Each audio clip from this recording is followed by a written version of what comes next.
तंत्र समाधि तंत्र इन्होंने कहा उसकी एकांतिक मुक्ति है जिसका चित्त स्थिर है। जिनका चित्त स्थिर नहीं है उनकी मुक्ति नहीं है। मुक्ति चाहिए है तो चित्त को शांत करना पड़ेगा। बाहर की अनुकूलताएं प्रतिकूलताएं पराश्रित हैं, अपनी अंतरंग की अनुकूलता बनाना चाहिए। पराश्रित लोग कितने तुम्हारे अनुकूल होंगे ये भिन्न विषय है। आप अपनी समता के प्रति कितनी अनुकूल हो ये तुम्हारी साधना है। जो स्वयं को अपने अनुकूल बना के चलता है वही साधक मुक्ति मार्ग में सफल होता है। जो व्यक्ति अपने आप को अनुकूल नहीं बना पाया, पर की अनुकूलता को देखता है, वो कभी प्रतिकूलता से बाहर नहीं आ पाएगा। क्योंकि आपको लगता है ये सब मेरे अनुसार जिए, पर तुम्हें ऐसा क्यों नहीं लगता है इनको जैसा जीना वैसा जीने दो। आपको अपनी समता के अनुकूल जीना है, वही समाधि है। बाहर के निमित्त तो आएंगे, उन्हें कोई रोक नहीं पाएगा। और जगत ऐसा है वो जान के भी तुमको परेशान कर सकता है, पर परेशान होना नहीं होना ये बाहर की वस्तु नहीं है, ये हमारी निजी वस्तु है। इसलिए उन्होंने कह दिया जन संपर्क से दूर रहिए। बड़ा आदमी और बड़ी साधना, इनका संपर्क घातक होता है। बड़ा आदमी बड़ी साधना, इनके लिए संपर्क घातक होता है। बोले क्यों? आपने एक छोटे सामान्य आदमी को स्थान दे दिया जब कोई नहीं था। आप अपने स्थान पर पहुंचेंगे, आपके साथ बहुत बड़ा जमाव होगा, प्रभाव होगा। उस समय तुम अपने स्तर पर बैठे होंगे, जिसको तुमने स्थान दिया था उसे मर्यादाओं का ज्ञान नहीं है। वो गली गलियारे में भी कहेगा आप हमारी काम पूरा करो। उसमें तुमको है तुम्हारी इज्जत, तुम्हारा सम्मान, तुम्हारा पद की गरिमा, वो कोई भी ध्यान नहीं रखेगा। जैसे कल एक जीव आया, वो कहता हमारे माता पिता बीमार हैं, पर ऐसा था नहीं, उनको अपने घर ले जाना था। हम नहीं गए क्योंकि इतना तो अनुमान ज्ञान लगता है कि बीमार कोई नहीं है। हमने दूसरे महाराज को भेज दिया, जाओ देखो नमोकार सुनाया, पर बीमार थे नहीं। तो बहुत सारे ऐसे विषय हैं, लोग अभी उनने तुम्हारी सेवा की है, फिर वे आपसे अपनी सेवा करवाएंगे, अपने सम्मान की सेवा करवाएंगे, तो बहुत घात हो जाएगा। और बड़ी साधना में हो तुम तो उसमें पल पल में आपका शरीर कमजोर हो रहा है, क्योंकि साधना करो शरीर कमजोर होगा। वहाँ शून्य एकांत चाहिए, जिसको तुमने बहुत स्थान दिया उसका दायित्व है राजा के पास, गुरु के पास जितना भी पूछो उतना बोलना, बाकी मोड़ रहने। और सलाह देने की कोशिश कभी करनी नहीं। तो आप सुरक्षित हो, उस सामने वाला सुरक्षित है। और जहां आपने किसी को स्थान दिया वो हर पल में आपको सलाह देगा, और सलाह उसकी कैसी होगी? अपनी अनुकूलता बनाने वाली, न कि आपकी स्वयं की अनुकूलता बनाने के लिए। और तुम्हारे पास हजारों लोग हैं, वो हजारों लोगों को नकार देगा और अपने अनुसार आपको चलाएगा।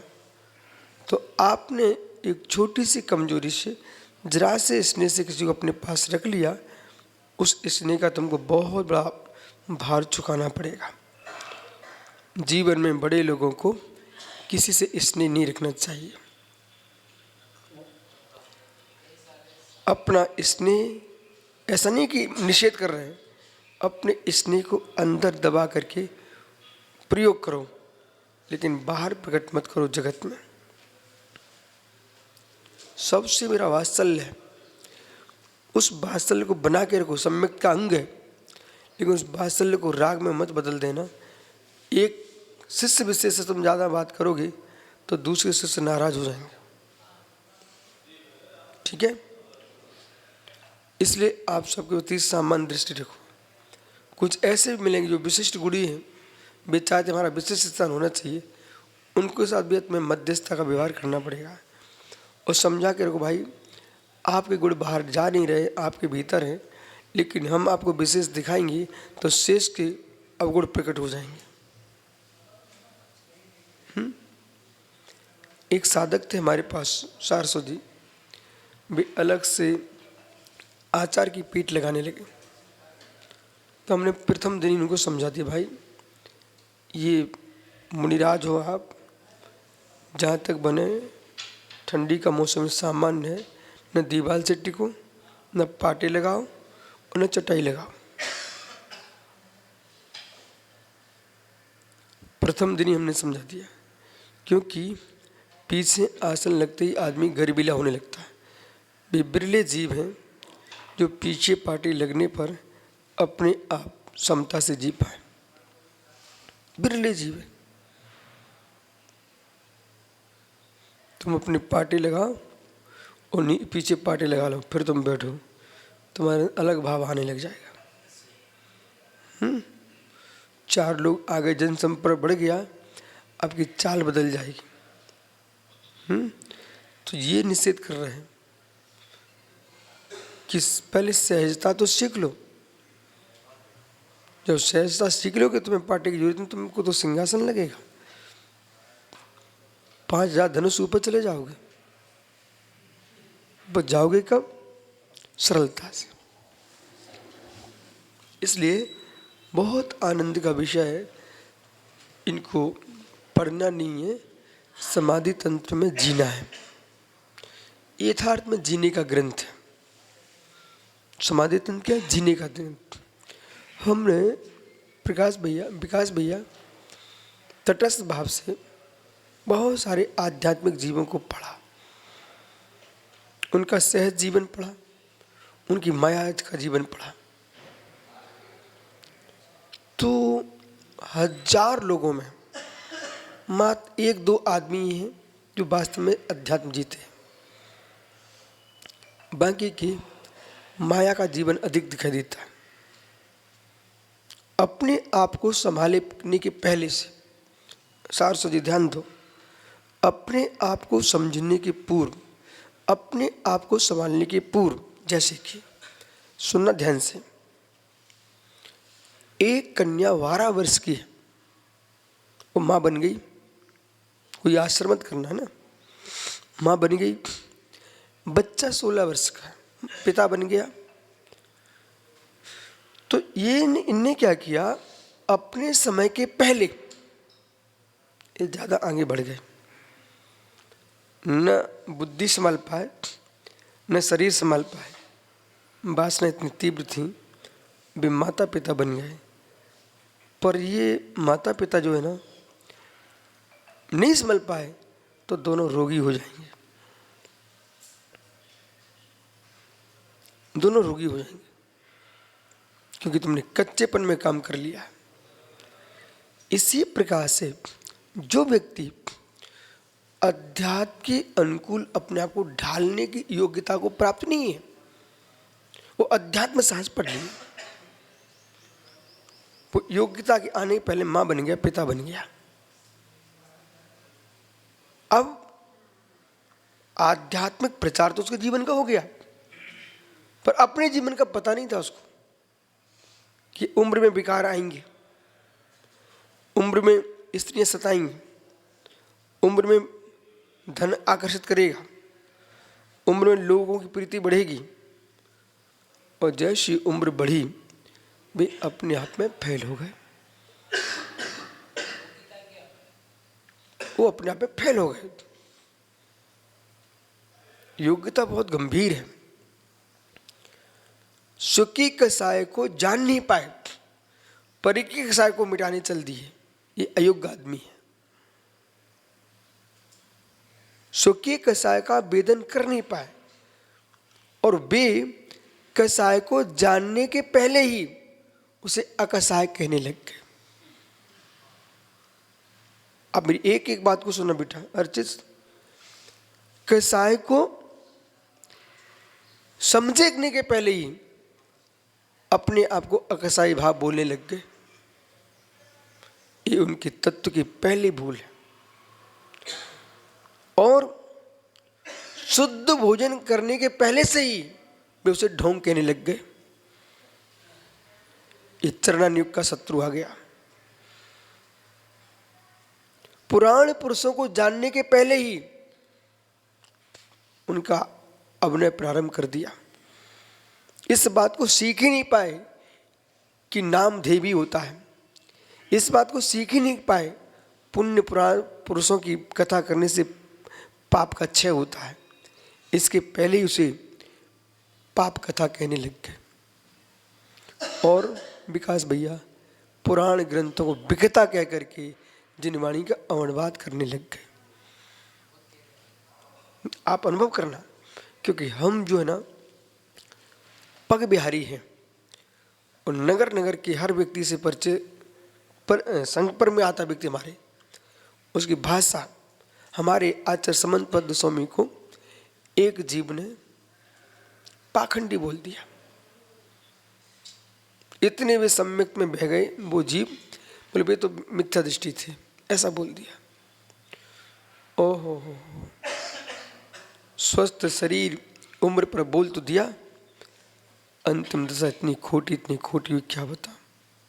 हमने समझाया भी, आप क्या कर रहे हो, कुंद कुंद स्वामी के समय सार को लेकर के तुम हमारे संबंध स्वामी का अभिनय मत करो।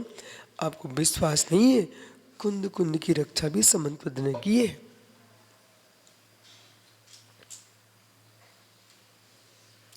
बोलिए कि नहीं किए। जो पुराने आचार थे उनके बाद जो प्रभावी आचार हुआ है उसने सब आचारों की रक्षा की। आप सब मुनियों का धर्म है कि आजकल चलता ना, पिताजी ने हमारे ने ऐसे कहा, गुरुजी ने ऐसे कहा। भाई ठीक, अपने पिता गुरु का मान रखो, पर इतना अधिक मत रखो कि हमारे समंत का अपमान कर दो। इस लोग तुम बोल रहे हो रत्नकांड का और अपने गुरु का नाम लगा रहे हो, ये मायाचारी मत करो। स्पष्ट ये बोलना सीखो। हर बड़ी सभा में जैन जैनेतर कोई बैठा हो सभा में, ये बोलना सीखिए आप कि कुंद कुंद देव ने अमुक ग्रंथ में ऐसा कहा। पर कहा होना चाहिए, ध्यान रखना, हमारे आगम में लिखा हुआ है, तो लोगों के कान तक आगम शब्द तो पहुंचाइए आप। पूज्यपा समंत का नाम तो भेजिए आप, न कि एक सामान्य आदमी जिसका कोई अर्चय परिचय कोई नियतता ही नहीं है, तुम उसके प्रचार में लगे हो, उससे तुम्हें कुछ भी मिलने वाला नहीं है। आचार्यों के नाम लोगे, कम से कम सम्यक दर्शन तो सुरक्षित रहेगा।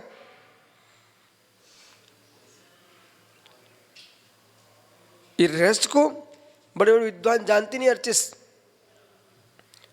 वे तो सामान्य प्रभावी पुरुष को देख करके, वो भी प्रभावी नहीं है, सामान्य 4-6 लोगों के बीच का आदमी है।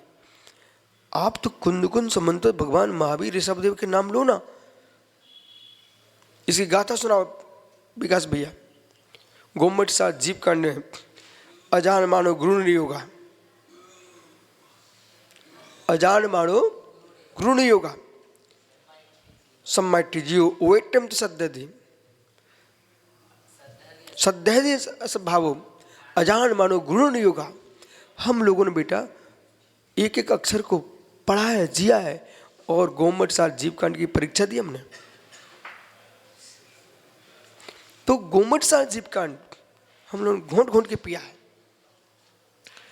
उसमें लिखा है यदि गुरु महाराज तुमको पढ़ा रहे हैं, ठीक है बेटा, अब हो सकता आप ध्यान नहीं दे पाए, तुमने गलत सुन लिया, अथवा कोई सर्वज्ञ तो है नहीं गुरु महाराज, हो सकता उनका वचन स्खलित हो गया हो और कोई विपरीत कथन तुम्हारी समझ में आ गया, पर तुम्हारी दृष्टि में हमारे भीतर के गुरु हैं। आपका विपरीत श्रद्धान भी तुम्हारा सम्यक हिला नहीं पा रहा है, पर कब तक? यदा सुत्तम न सद्यति तत् सुत्ता न सद्यति मिच्छाटि जीव तदोपहुति। फिर हम जैसा कोई जीव मिल गया आपको, देख बेटा अर्चिस, आपने आपके गुरु से पढ़ा, अच्छी बात है, लेकिन शास्त्र में लिखा देखो बेटा, अब तुम देख लो क्या करना है। सूत्र दिखाने के बाद भी यदि नहीं मानते, मिथ्याटि जीव तदोपहुति, उसी क्षण से वो जीव मिथ्या दृष्टि। इसलिए 24 घंटे इनको अपने मस्तिष्क में रखो। वजनदार आदमी के सामने व्यक्ति छोटी बातें नहीं कर पाता। क्या कारण में 24 घंटे जिनमानी सामने प्रवचन भी करने जाता है, जिनमानी सामने विराजमान करता, बोले क्यों? माँ के सामने बच्चा संभल के रहता है। जिनके घर में बेटा दादी माँ है ना, उन संतानों के स्वभाव देखना, और जिनके माता पिता सर्विस करने जाते हैं और छोड़ जाते बच्चों को, उन बच्चों के स्वभाव देखना। कुछ लोग होशियार तो दिखते हैं पर नादान होते हैं। बुद्धि के होशियार हैं पर नादान, मतलब व्यवहार कुशलता का अभाव। नीति शास्त्र के अनुसार व्यवहार कुशली सर्वज्ञ है। अरे व्यवहारिक सर्वज्ञता तो जानना चाहिए ना। बहुत सारे लोग पढ़े लिखे, आगम भी पढ़े हैं, अव्यवहारिक, उनसे शासन नहीं चलता, कल्याण भी नहीं होता, स्वयं का भी नहीं होता, खिंचे खिंचे रहते हैं 24 घंटे, जैसे कोई ने अरे लगा दी हो। ठीक है, इसलिए व्यवहार कुशल होना चाहिए, पच कुशल नहीं होना चाहिए, सत्य कुशल होना चाहिए। ग्रामोन्नति द्वेधा निवासो अनात्म दर्शनम दृष्टात्मनम निवासस्तु व्योक्तात्मैव निश्चलः।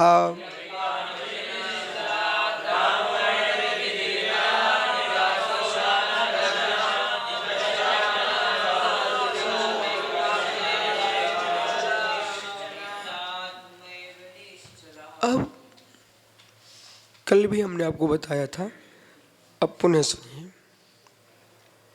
एक कक्ष नहीं, वो कक्ष नहीं, गांव नहीं, नगर नहीं, समय नष्ट करना इस सम्यक दृष्टि का धर्म नहीं है। पल पल की कीमत आना चाहिए। यदि कोई व्यक्ति समय नष्ट करने आपका आए तो हमारे लिए बाहर से घेरे हैं, हमारे पास तो भीतर इतने श्लोक हैं, इतनी गाथाएं हैं, इतनी आगम का ज्ञान है, स्वात्मा ज्ञान है, उनको अपने अंदर में घुमाना शुरू कर दो। उसको लगता हमारी सुन रहे, हम तुम्हारी एक नहीं सुन रहे। यदि ऐसे सुनने लग गए तो मेरे अंदर का क्या होगा? प्रतिदिन हजारों लोग मिलते हैं, सबकी सुनोगे आप तो भाई अंतर क्या होगा?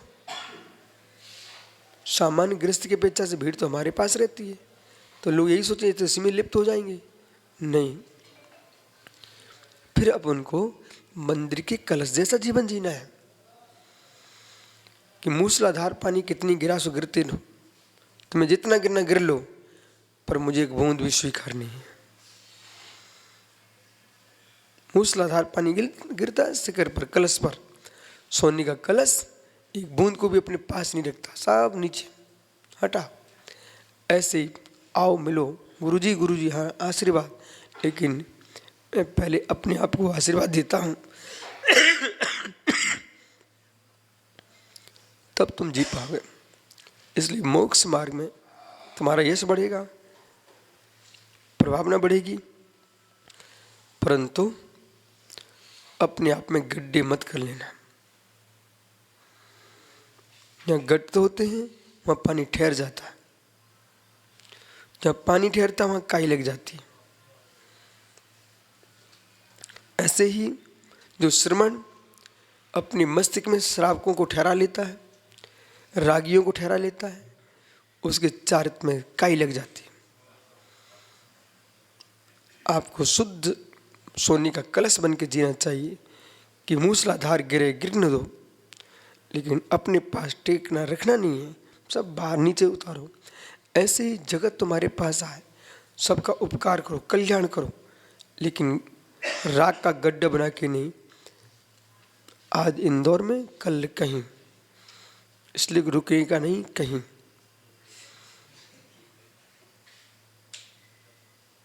सुन रहे कि नहीं? ठीक है, अपनी सामर्थ्य से बिहार करो, लेकिन रुकने का नहीं कहीं। ग्रामीणों थी द्विधा में, यह गांव है, ये जंगल है, ये द्विधा है, दो प्रकार का, इस प्रकार का जो निवास कल्पना हो रही है। दृष्टात्मा जिन्हें अपनी आश्रूप का अनुभव हो गया है, ऐसा ज्ञानी पुरुष विवक्त राग रहित होकर के, निश्चल व्याकुलता रहित होकर के, आत्मा एव निवासम, अपनी आत्मा में ही निवास करता है। हमको ये नहीं चाहिए, वो चाहिए। अरे मित्र, विकास भैया बना रहे हैं एक ध्यान केंद्र, विशाल ईंट चूने का, तुम बना लो ध्यान केंद्र, सुंदरता ही देखते रहना, ध्यान में केंद्र नहीं है तुम्हारा। यदि ये ईंट चूने के निर्माण से ही ध्यान होता होता, तुम्हारे ऋषि मुनि, जंगल का शब्द भी का प्रयोग मैं नहीं करूँगा, क्योंकि वन का भी प्रयोग नहीं करूँगा। क्यों नहीं करूँगा? क्योंकि अर्चे जैसे पंडित भी बैठे हैं, उन बच्चों की दृष्टि में यही है कि जंगल में जाओ तभी कल्याण होगा। ये अज्ञानियों का कथन है। ज्ञानी पुरुष जंगल नगर की बात नहीं करते हैं, ज्ञानी पुरुष निज निवास की बात करते हैं। यदि जंगल से निर्वाण होता तो बंदर भालुओं को पहले हो जाना चाहिए। यदि आप ऐसा बोल सकते कपड़े उतारने से मोक्ष होता तो पशुओं को भी हो जाना चाहिए, कपड़े पहनते नहीं, तो उन्हीं पशुओं का जंगल में मोक्ष हो जाना चाहिए। समझ रहे ना? इसलिए अनात्मदर्शी के वचन ऐसे होते हैं। आत्मदर्शी जो होता है, सुदर्शन शेठ को पटना सिटी के अंदर केवल ज्ञान हो गया, सिटी के अंदर। यदि जंगल में ही यदि कल्याण मार्ग खुलता है तो पंचम काल में सामयिक चारित्र का विनाश हो जाएगा, जो कि आगम के विरुद्ध है। पंचम काल में सामयिक चारित्र होता कि नहीं विकास भैया? ठीक है ना? तो छेदोपस्थापना तो ठीक है, गौण वृत्ति है, परंतु मुख्यता तो सामयिक की ग्रहण करेंगे, साथ में छेदोपस्थापना चलता है बराबर। इसलिए छेदोपस्थापना क्षण क्षण में तस्मिच्छामि दुक्कड़म चिडुड़ो मध्यम। तो पंचम काल में दो चारित्र हैं, सामयिक और छेदोपस्थापना। लेकिन छेदोपस्थापना होगा कब? जब सामयिक होगा, इसलिए मैंने सामयिक का नाम लिया है। तो इसलिए हमने सामयिक को प्रधानता दी और वो ही दूंगा। छेदोपस्थापना तो गिर के उठने का है। इसलिए चरणानुयोग का छेदोपस्थापना चाक्षुष है, करणानुयोग का छेदोपस्थापना अचाक्षुष है, अंतरंग वृत्ति है। इसे भी समझो।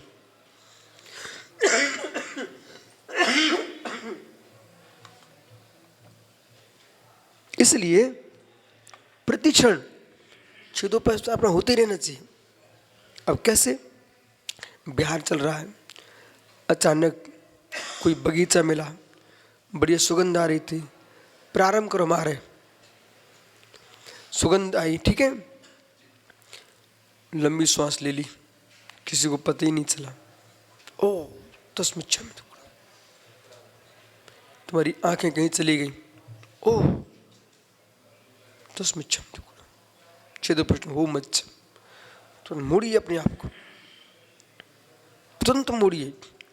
कसाय आ गई, किसी को पता ही नहीं है, मुस्कुराते मुस्कुराते कसाय आ जाती। तस्मिच्छामि दुक्कडम, जो हमारा लक्ष्य था वो अलग है, ये मार्ग अलग है। कोई पूर्व दिशा की ओर जा रहा, कोई उत्तर की, तो दोनों का अलग मार्ग है। तो ये निर्णय होना चाहिए हमारा मार्ग अलग है, कोई प्रयोजन नहीं है। जिस दिशा में मुझे जाना नहीं उससे हमारा प्रयोजन नहीं है। ठीक है, आत्मदर्शी ऐसा विचार करता है, शेष आगे विचार करेंगे। इसलिए समाधि तंत्र में जियो आप लोग, समझ रहे ना बालक। धर्म में भी गंभीरता बरतना पड़ेगी। वो धीरे धीरे उम्र पर और ज्ञान जैसा बढ़ता जाएगा तो आदमी गंभीर होता जाएगा, नहीं तो ठोकेगा तो गंभीर हो जाएगा, और नहीं हो पाए तो ठीक है, अंतिम श्वास गंभीर कर देगी।